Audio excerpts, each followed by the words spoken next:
नमस्कार, मनीषा पाटील रेसिपीमध्ये तुम्हा सर्वांचं खूप खूप मनापासून स्वागत. वाळवण रेसिपीमध्ये आज आपण साबुदाणा बटाट्याचे पापड बनवतोय. हे पापड बनवत असताना साबुदाणा जराही न शिजवता, तेलाचा एक थेंबही न वापरता आज आपण खुसखुशीत असे हे साबुदाणा बटाट्याचे पापड बनवतोय. हे पापड बनवत असताना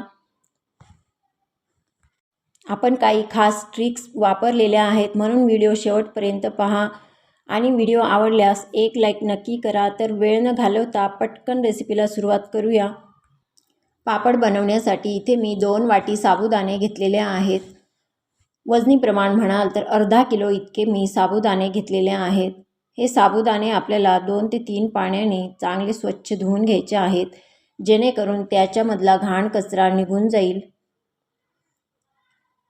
इथे मी 3 पाण्याने स्वच्छ असे धुवून घेतले.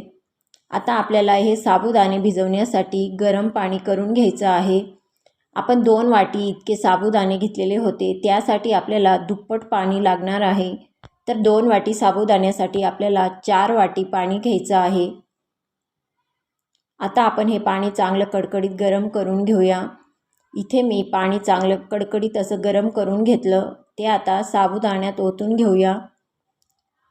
असं कडकडीत गरम पाणी करून साबुदाणे भिजवले तर आपल्याला वेगळे साबुदाणे भिजवायची गरज नाही. आता झाकण ठेवून 12 तास आपल्याला हे साबुदाणे असेच भिजवायचे आहेत. तुम्हाला सकाळी पापड बनवायचे असतील तर रात्री भिजत घालू शकता. इथे आपले 10 ते 12 तासांनंतर साबुदाणे छान असे भिजले गेलेले आहेत, तुम्ही बघू शकता. इथे अर्धा किलो साबुदाण्यासाठी 1 किलो बटाटे घेतलेले आहेत. अर्धा किलो साबुदाण्यासाठी 1 किलो बटाटा हे प्रमाण अगदी योग्य आहे. इथे मी हे बटाटे उकडून घेतलेले आहेत. कच्च्या बटाट्याचा जर तुम्ही वापर केला तर तुमचे पापड लाल होऊ शकतात. त्यासाठी आपल्याला हे साबुदाणे बटाटे पापड बनवण्यासाठी बटाटे नेहमी उकडूनच घ्यायचे आहेत. आता मी या बटाट्यांची सर्व साल काढून घेतली आणि यांचे छोटे छोटे तुकडे करून घेते. तुम्ही तुकडे करण्याऐवजी मॅशरने मॅश करून घेतले तरीसुद्धा चालेल, परंतु इथे मी तुकडेच करून घेते. इथे मी सर्व बटाट्यांचे असे तुकडे करून घेतलेले आहेत. आता आपल्याला साबुदाणे आणि बटाटे एकत्र थोडे थोडे घेऊन आणि बारीक अशी पेस्ट वाटून घ्यायची आहे. आता एका मिक्सरच्या भांड्यात इथे मी थोडे बटाटे घातले आणि थोडे साबुदाणे घालते. हे मिश्रण वाटत असताना आपल्याला थोडंसं कोमट पाण्याचा वापर करायचा आहे. थंड पाण्याचा अजिबात वापर करायचा नाही. पाणीसुद्धा आपल्याला अगदी बेताचंच घालायचं आहे. मिश्रण आपल्याला जास्त पातळ होऊ द्यायचं नाही. इथे मी स्मूथ असं हे बॅटर वाटून घेतलेलं आहे, तुम्ही बघू शकता. याच प्रमाणात या बॅटरची कन्सिस्टन्सी असायला हवी, यापेक्षा जास्त पातळ नसावी.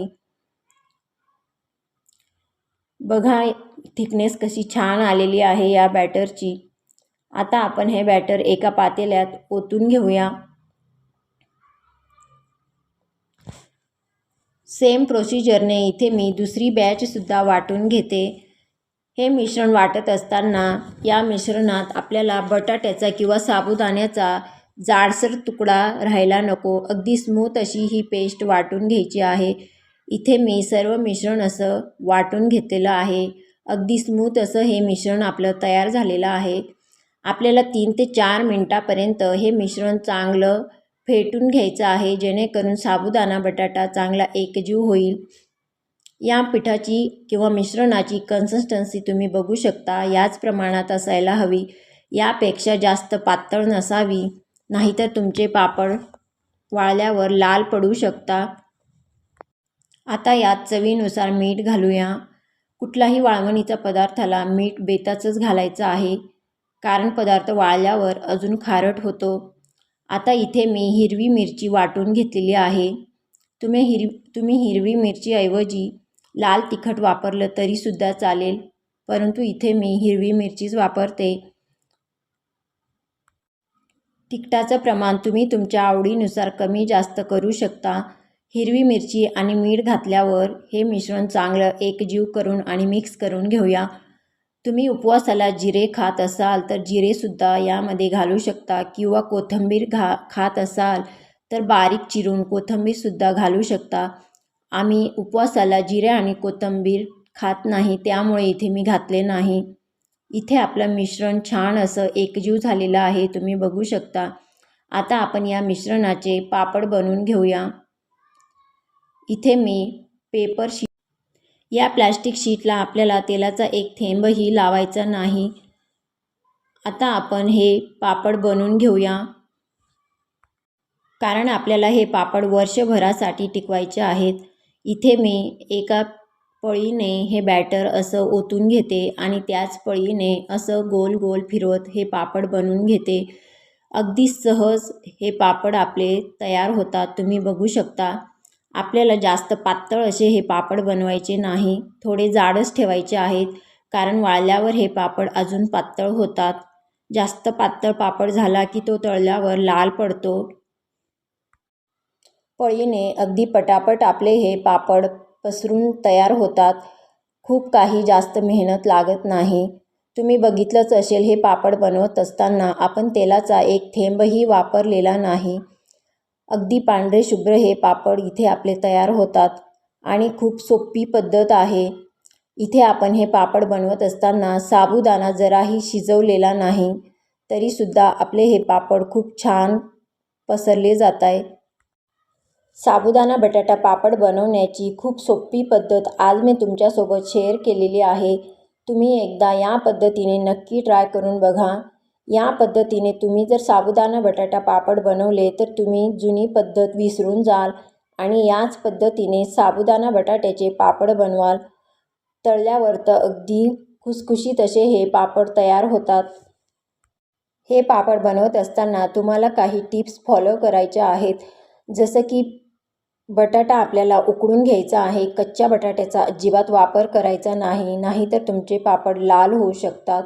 इथे मी सर्व पापड असे पसरून घेतलेले आहेत.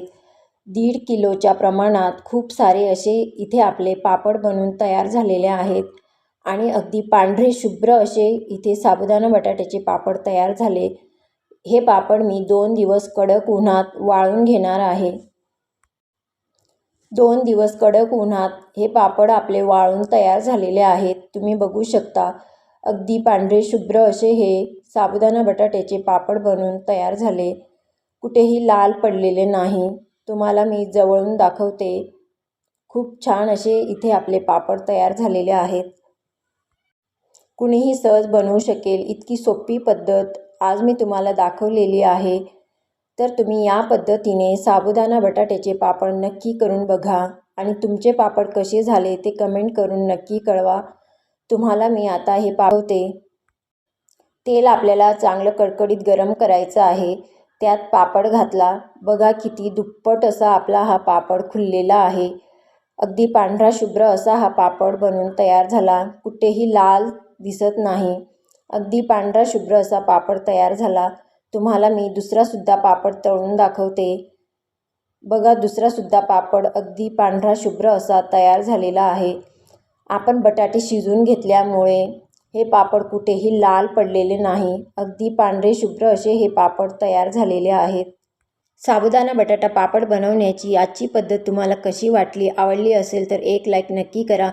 तुमच्या मित्रपरिवारासोबत जास्तीत जास्त शेअर करा. चॅनलवर नवीन असाल तर सबस्क्राईब करा. पुन्हा भेटूया अशाच एका छानशा रेसिपीसोबत. धन्यवाद.